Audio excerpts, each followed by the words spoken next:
오늘 말씀을 한 문장으로 정리해보면요, 이렇게 정리할 수 있습니다. 염려를 내려놓고 오늘 할 일의 필요를 구하라. 염려라는 것 사실은 나쁘다고 볼 수는 없습니다. 염려라는 말은요, 메림나오라는 헬라어 단어인데 부정적인 부분도 있지만 돌본다, 무엇인가를 돌보기 위해서 생각하고 이렇게 관심을 갖는다, 이런 뜻도 사실은 있습니다. 신약 성경에 이 단어는 19번 나옵니다.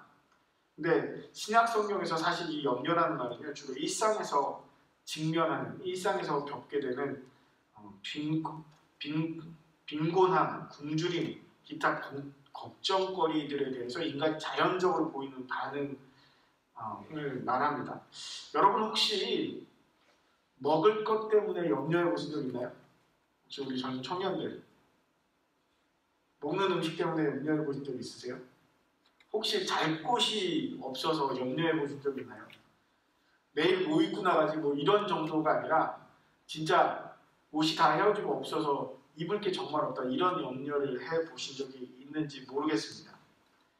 의외로 우리나라가 풍성하고 풍부하고 잘 살게 됐지만 염려는 떠나지 않고요. 그리고 종종 사회 곳곳에서 정말 어려운 삶 때문에 극단적인 선택을 하는 사람들도 계속해서 나타나는 상황입니다. 제가 어렸을 때 이제 교회 밑에서, 교회 건물 밑에 이제 한쪽 상가 같은 그런 교회 건물 밑에서 이제 살았던 적이 있어요. 제가 어렸을 때죠. 아침에 이제 학교 갈 때, 교회 건물에서 살았으니까 학교 갈 때 예배당에 올라와서 기도하고, 또 이제 학교를 갔다 오면서 예배당에 올라와서 기도하고 이랬던 기억들이 있어요. 근데 어느 날 아버지가 저희 아버지가 이제 염려하는 얘기를 얼핏 들었던 기억이 납니다. 목공예를 원래 하셨거든요. 목공예 하니까 본인이 물건을 만들어서 이렇게 팔고 이런 일들을 하시다 보니까 항상 넉넉하게 살 수 있는 게 아니었어요. 어느 날 아버지의 얘기를 듣고 제 마음속에서 무슨 생각이 들었는지 교회 가서 기도를 했어요. 집에 이제 와가지고, 학교에서 와서 집에 들어가기 전에 기도를 했습니다. 하나님, 아버지가 이런 얘기를 했는데 그게 기억이 납니다. 하나님, 우리 집에 필요를 채워주세요. 아버지 이제 만든 작품이 팔려서 필요를 채워주게 해주세요. 이렇게 기도했던 적이 있습니다. 그리고 기도하고 딱 내려왔어요. 내려왔더니 아버지 표정이 좋으시더라고요. 얘기를 들어보니까 그날 이제 큰 궤목으로 만든 탁자를 이렇게 파셨던 것 같습니다. 만든 작품을 파신 것이죠. 여러분, 통장에 잔고가 떨어져 보고 쌀독에 쌀이 떨어져 보면요, 이게 굉장히 큰 위험으로 다가올 때가 있습니다. 염려를 하지 말라고 해도요, 염려가 그냥 됩니다. 모르겠습니다. 여러분들은 주로 이제 젊은 청년으로 있고 아직 이 생계의 문제나 삶의 문제에 직면해보지 않았기 때문에 그런 염려를 안 해봤을 수 있어요. 그러나 여러분들의 부모님들은 사실 그런 염려를 해보셨을 겁니다. 예수님께서 오늘 말씀하시는 이 대상들은요, 예수님의 말씀을 들으려고 그 자리에 모인 사람들이에요. 그런데 그 사람들이 대부분 어떤 사람들이었냐면 갈릴리 나사렛 그 주변에 살던 가난하고 힘없고 연약한 사람들이 많이 있었습니다. 그래서 하루를 벌어서 하루를 먹고 사는 게 대부분이었던 사람들이 있었습니다.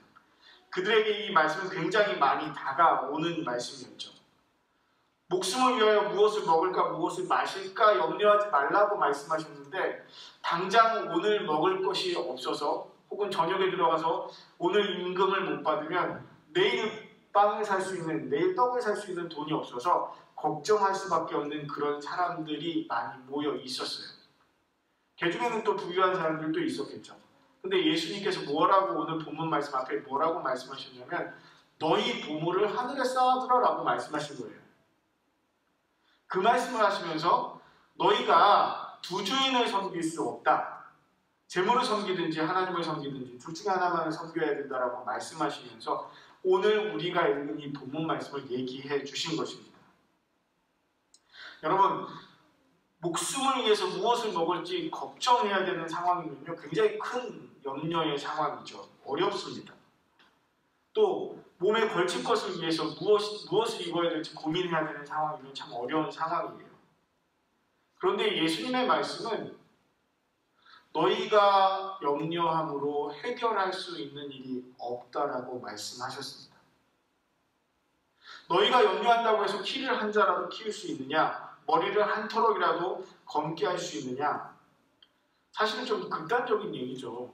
염려한다고 키 클 수 있는 거 아닌 거 알잖아요, 우리 모두 다. 저도 흰머리가 꽤 많이 납니다. 30대 이제 초반부터 시작해서 흰머리가 많이 나는데 이제는 걷잡을 수 없는 속도로 늘어나고 있는 게 눈에 보여요. 가끔 이제 아침에 머리를 감고 이제 거울을 보면 흰머리가 굉장히 많이 늘어납니다. 이거요, 이런 것들은요, 사람의 능력으로 할 수는 없어요. 그런데 여러분, 먹고 마시는 문제는 사람의 능력으로 할 수 있을 것 같지 않아요. 내가 살 집이나 내가 먹을 것, 내가 입을 것들은 내가 노력하고 수고하고 애써서 장만할 수 있지 않습니까? 그 생각을 우리는 가지고 있어요. 안 그러세요? 필요하면 나가서 아르바이트라도 하고 일용직 일이라도 하고 아니면 뭔가 이제 직장에 취직하거나 혹은 투자를 해서 그래서 먹고 마실 것을 내가 필요한 것들을 준비하면 되지 않느냐라고 생각하는데 예수님의 말씀은 염려하지 말라고 너희가 할 수 있는 게 없다라고 말씀하시는 거예요. 그러니까 약간 이제 언밸런스한 약간 뭔가 이야기가 안 이어지는 듯한 그런 얘기를 하셨습니다.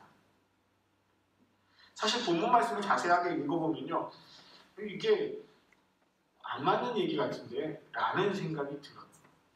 그런데 여러분, 진짜 생계를 책임지면서 살아보니까요, 너희가 키를 한 자라도 더할 수 없는 것처럼 머리카락을 한 털럭도 검게 할 수 없는 것처럼 염려한다고 해결되는 일이 아니다라는 사실을 배우게 됩니다. 제가 가장 힘들게 이렇게 느꼈었던 때가 언제였었냐면 미국에 유학 가서 이제 저 혼자 이제 살아남아야 되는 상황이 됐어요. 가지고 간 돈은 생각보다 훨씬 빨리 떨어졌습니다. 누군가가 그 얘기를 했었는데 잘 안 들었었죠. 유학 가느라고 이제 모아놓은 돈 이제 가서 쓰기 시작했는데 진짜 생각보다 빨리 없어지더라고요. 2년, 3년은 버티겠지 했는데 거의 1년 되니까 없어요. 이게 뭔가 계산착오가 난 거죠. 먹고 살려고 애를 썼습니다. 가자마자 사실은 아르바이트를 시작했었고요. 또 이제 목회할 수 있는 자리도 알아보기 시작했습니다. 그런데 시골 동네라 그럴 만한 자리나 그럴 만한 것들이 없었어요. 그러니까 제가 감당할 수 없는 상황이 되더라고요. 그때부터 하나님께서 그 필요를 채워주기 시작하셨습니다. 매달마다. 그리고 나서 제가 이제 유학 공부하다가 이제 그 이민 목회하는 자리가 나서 그쪽으로 갔어요. 근데 거기서도 사실은 마찬가지였습니다.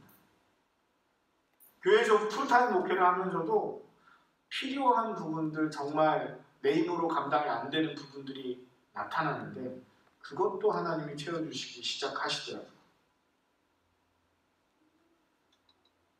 그러면서 이제 계속적으로 이제 삶을 이어오면서 내가 염려한다고 해서 내가 그것을 가지고 붙잡고 근심 걱정한다고 해서 해결되지 않음을 알게 됐습니다. 내가 능력이 많으면, 내가 힘이 있으면, 내가 인맥이 많으면, 내가 지혜가 있으면 편하게 살 수 있을 것 같지만, 내가 먹고 사는 문제 정도는 걱정하지 않을 수 있을 것 같지만 그게 아니더라고요. 그것도 내가 할 수 있는 게 아니라는 사실을 고백하는데 꽤 긴 시간이 사실은 걸렸습니다. 자, 그런데 예수님께서 염려하지 말라고 하시면서 하셨던 이 말씀들을 다시 좀 살펴봐야 될 필요가 있어요. 왜 염려하지 말라고 하셨을까요? 나에게 능력이 없기 때문에, 그것이 내 소관이 아니기 때문에 그런 것도 있지만 또 한 가지 우리가 잊고 사는 것이 있기 때문에 그렇습니다. 뭐냐면 우리 이 말씀 한번 다시 한번 볼까요? 어디를 보냐면요,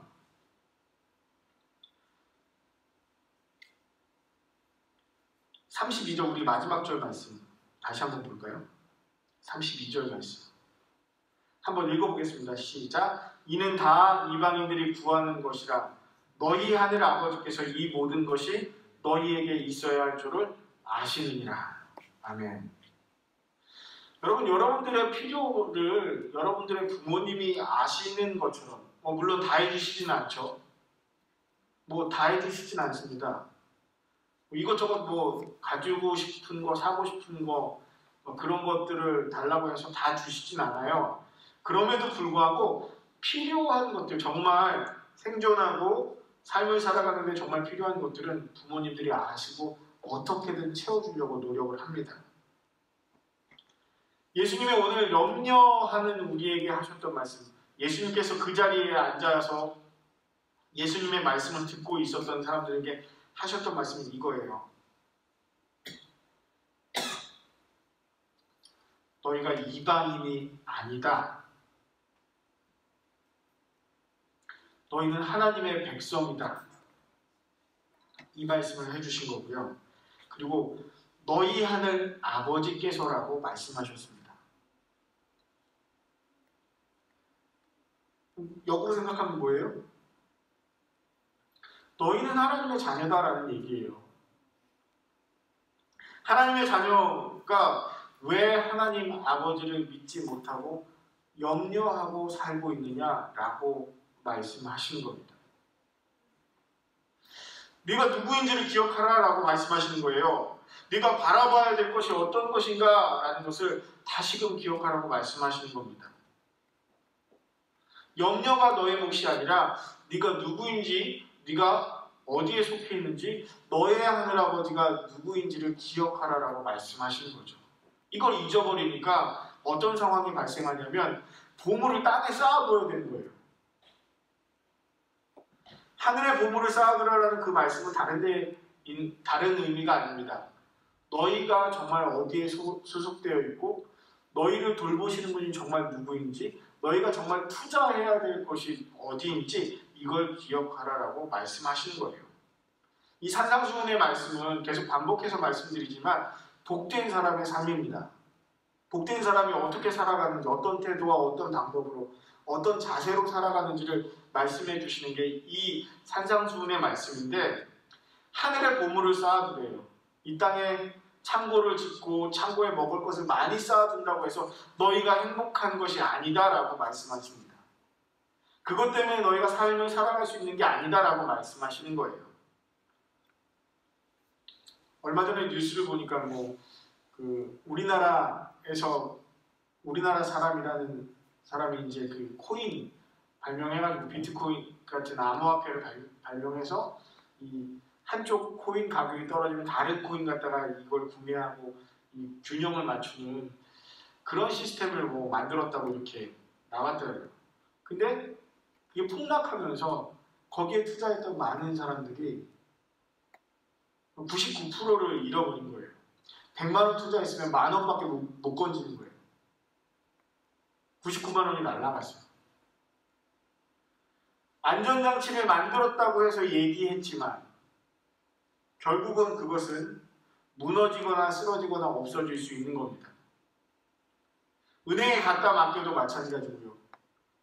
또 혹은 부동산에 다른 것에 투자해도 마찬가지라는 얘기입니다. 결국 세상에 있는 것들은 사라지고 없어지거나 빼앗길 수 있는 것들이라고 예수님이 말씀하셨어요.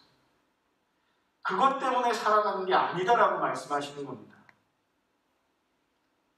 너희가 그것을 바라보면 그것에 쭉 끌려가지만 하늘의 보물을 쌓으면 하나님 아버지를 바라보고 살아가는 것이다라고 말씀하시는 거죠. 자, 우리 시편 23편 구약 성경 말씀인데 한번 읽어볼까요? 구약 성경 시편 23편 말씀 한번 찾아보겠습니다.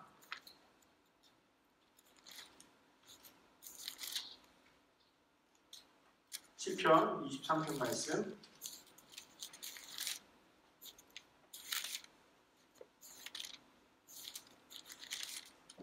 구약성경 찾으셨죠? 제 성경책은 818쪽에 있는데 시편 23편 말씀 읽어봅시다. 시작. 여호와는 나의 목자시니 내게 부족함이 없으리로다. 그가 나를 푸른 풀밭에 누이시며 쉴만한 물가로 인도하시는도다. 내 영혼을 소생시키시고 자기 이름을 위하여 의의 길로 인도하시는도다. 내가 사망의 음침한 골짜기로 다닐지라도 해를 두려워하지 않을 것은 주께서 나와 함께 하시니라. 주의 지팡이와 막대기가 나를 안위하시나이다. 주께서 내 원수의 목전에서 내게 상을 차려주시고 기름을 내 머리에 부으셨으니 내 잔이 넘치나이다.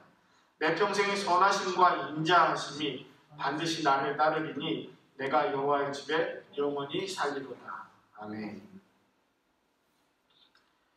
여러분, 이 말씀을 보면요, 굉장히 평온한 곳이 그려집니다. 푸른 풀밭, 넓은 초장, 이게 막 그려져요. 그래서 이 양은 걱정이 없겠구나. 쉴만한 물가로도 데려가시고, 이게 굉장히 좋은 모습이죠. 그런데 여러분, 그거 하나 아셔야 돼요. 예수님 동네에서 살던 양들은요, 호주나 미국에서 살던 양들하고 달라요. 예전에 이제 미국 살 때 이렇게 가보면 미국에서도 소나 뭐 양들 이렇게 막 초원에다 풀어놓고 그러고 이제 키우는 경우도 많습니다. 대부분이 그렇더라고요. 호주에 제 친구 목사님네 한번 갔을 때도 마찬가지였어요. 차를 타고 내륙으로 들어갔는데 양들을 그냥 다 풀어놓고 키워요. 그러면 이 양들이 6개월, 1년 막 나가서 뭐 풀 뜯어먹고 돌아오다 보면 새끼들도 막 알아서 낳고 양떼가 불어나서 온대요. 목장하는 사람들이 그렇게 산대요. 그런데 시편 23편에 나오는 양들은요, 그런 환경에서 사는 양들이 아니라 광야에서 사는 양들이에요. 중동지역 광야. 숨이 턱턱 막히는 폭염 가운데에서 밤에는 싸늘한 그 추움이 있는 그 가운데서 사는 양들입니다. 물이 귀해서 물을 찾아다니느라고 힘든 곳에 사는 양들이 바로 시편 23편에 나오는 양들이에요. 근데 이 양들이 염려하거나 근심 걱정하지 않죠. 여기서 자신을 양이라고 표현한 다윗이 이 양들이 근심하거나 걱정한다고 얘기하지 않습니다. 염려한다고 얘기하지 않습니다. 왜요? 여호와께서 나의 목자시니. 목자만 따라다니면 돼요. 양들이 목자를 따라다니면 조금 험한 길, 조금 어려운 길, 사망의 음침한 골짜기 같은 그 길을 가도 결국은 도착하는 것이 풀밭이고 도착하는 곳이 쉴만한 물가라는 거예요. 악한 짐승이 다가와도 목자가 싸워준다는 거예요. 지팡이와 막대기로 돌보고 보호해준다라고 얘기하는 겁니다. 사실 우리나라는 염려를 강요하는 구조입니다. 각자 도생의 그런 분위기가 있어요. 그래서 스스로 능력을 키우거나 스스로 무엇인가를 쌓아놓아야지만 살아남을 수 있다라고 그렇게 배우고 자랍니다. 어렸을 때부터 그냥 그 경쟁과 그 모든 체제들이 익숙하게 자라는 거예요. 그래서 염려가 사실은 당연한 것처럼 느껴지는 세상입니다. 뭐 우리나라만 그렇지 않겠죠. 다른 곳도 마찬가지입니다. 그런데 그 세상 가운데서 예수님은 너희가 하나님의 자녀니까, 너희가 하나님의 백성이니까 하늘에 보물을 쌓아두고 하나님께서 원하시는 일들을 하면서 오늘 해야 될 일을 하면서 염려하지 말고 살아가라라고 말씀하시는 겁니다. 이 얘기는요, 무엇이 더 중요한지 선택하고 살아가라는 얘기하고도 같은 얘기예요. 너희 먹을 것, 입을 것 때문에 걱정하고 염려하면서 그것에 끌려가는 삶이 아니라 정말 중요한 것이 무엇인지를 선택하면서 살아가라고 말씀하십니다. 그래서 34절, 오늘 본문 말씀을 넘어서 이제 맨 마지막 부분에 있는 34절 말씀에 33절, 34절 말씀 한번 읽어보겠습니다. 33절, 34절 마태복음 6장. 이 말씀이 사실은 결론적인 말씀인데 이 말씀 한번 읽어볼게요. 시작. 그런즉 너희는 먼저 그의 나라와 그의 의를 구하라. 그리하면 이 모든 것을 너희에게 더하시리라. 그러므로 내일 일을 위하여 염려하지 말라. 내일 일은 내일이 염려할 것이요 한날의 괴로움은 그날로 족하니라. 아멘. 사실 일을 열심히 하다 보면요, 맡겨진 일, 내 앞에 지금 해야 될 일을 하다 보면 염려할 틈이 없어요. 염려할 틈이 없어요. 지금 이 일을 당장 해내야 되거든요. 맡겨진 일을 감당해야 될 일에 집중해서 하다 보면 내일 일을 염려할 틈이 없습니다. 사실 내일이 또 닥치면 내일 또 그 일을 감당해내는 거예요. 그 염려함으로 인해서 잘못된 선택을 하거나 내가 누구인지를 잊거나 하나님과 나와의 관계를 잊어버리며 살지 말라는 얘기입니다. 염려하다 보면요, 누군가의 것을 빼앗아 와야지 내가 살 수 있을 것 같은 그런 마음이 들어요. 내가 어떤 수를 써서라도, 내가 어떤 나쁜 방법을 써서라도 내가 살아야 되니까, 내가 더 누려야 되니까 잘못된 선택을 하게 됩니다. 염려의 끝까지 가게 되면 그런 선택을 하게 될 가능성이 높아지는 거예요. 그러나 내가 하나님의 자녀이고 하나님께서 내 삶을 책임져 주신다는 믿음을 갖고 살면 때로는 염려가 다가와도, 때로는 근심 걱정이 있어도 내가 해야 될 선택들을 할 수 있게 되는 것이죠. 우리의 먹고 살고 우리가 살아가는 데 필요한 것은 하나님께서 책임져 주신다는 믿음을 갖고 사는 것입니다. 예수님의 이 말씀을 들었던 사람들이 삶이 빡빡하고 어려운 사람들이었지만 그들에게 예수님은 땅에서 필요한 것들을 채우며 사는 것보다 하나님의 자녀라는 것을 믿고 담대함으로 살아가라고 말씀하시는 것입니다. 닥쳐올 염려 때문에, 그러나 아직 나에게 일어나지 않은 일 때문에 내가 누구인지를 잃어버리고 살지 말라고 말씀하셨어요. 아마 우리 젊은 청년들 군대 올 때 군대 가면 뭐 이렇고 저렇고 이런저런 얘기를 들으면서 염려했을 거예요. 우리 군 가족분들도 마찬가지입니다. 제대하게 되면 다가올 일상이나 일들, 그런 것들이 있죠. 혹은 다른 곳에 옮겼을 때 다가올 어려움들이 있습니다. 그런데 그것을 염려한다고 해결할 수 있는 게 아니에요. 내가 준비를 100% 한다고 해서 해결할 수 있는 것도 아닙니다. 내가 누구인지를 잊지 않는 게 제일 중요한 거예요. 하나님이 나를 어떻게 보고 계신지, 하나님이 내게 누구신지를 잊지 않는 게 제일 먼저입니다. 그리고 내가 해야 될 일들을 감당해 나가는 거예요. 그의 나라와 그의 의를 구하며 감당해 나가는 것. 그것이 우리의 해야 될 일입니다. 우리 형제님들, 우리 성도님들, 하나님께서 여러분의 아버지이시니 염려를 내려놓고 아버지의 뜻을 구하고 아버지의 뜻대로 오늘 하루를 살아가시기를, 이번 한 주를 살아가시기를 주님의 이름으로 축원합니다. 기도하겠습니다. 하나님께서 누구이신지, 내가 하나님과 어떤 관계인지를 잊지 않게 하시니 감사드립니다. 세상의 염려를 내려놓고 하나님의 뜻대로 하나님께서 원하시는 그 가치를 선택하고 또 실천하는, 또 담대히 나아가게 하여 주시옵소서. 우리 삶에 필요한 것들이 있습니다. 내 삶에 필요한 모든 것들 주님께 아뢰오니 주님께서, 우리 아버지께서 채워주시옵소서. 감사드리며 예수 그리스도의 이름으로 기도드리옵나이다. 아멘.